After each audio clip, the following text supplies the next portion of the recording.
pain cannot be shared. If I'm sitting here, tell me, where in my body do I hurt? I have pain. I have two spots that burn right now. Where is it? I can't share it. I could give you some metaphors. I give you some ideas. I can't share that pain with you.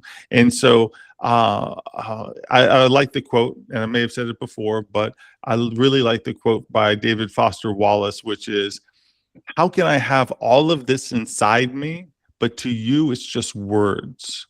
And it's like this storm, this emotion, all this stuff, and it's this tempest within us. But to you, it's just words. And then we're at the mercy.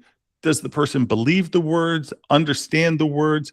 And they may not have a place where it makes sense to them because they themselves have not been faced with this. So it's kind of like water off a duck's backside. And it's like they hear it, but it doesn't get absorbed. And so you have a situation of even family members that can be well-meaning, but they just don't get it because pain is this unshareable experience, which may or may not necessarily be understood. And you're caught in a body that you're trying to understand. You're in this process of trying to understand. And I think that's what makes it kind of so isolating, is the unshareable nature of the suffering and of the pain. Real solidarity, I think I go with making efforts to ultimately connect with people who are kind of experiencing similar experiences. Like Ram Dass says, we're all just walking each other home.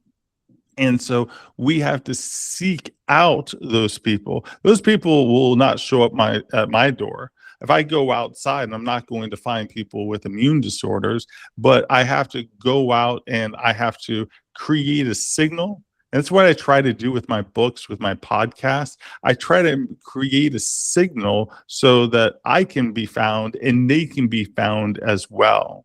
And I try to then acknowledge, and on social media, social media is not the best thing that's ever happened to humanity. But at the same time, a lot of people with different health conditions, it creates a tremendous way of being able to connect.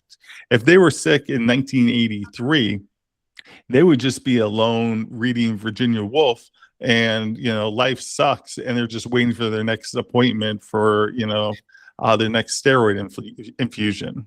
And so it's kind of like this can provide a little bit of hope online in finding people who are sharing similar experiences.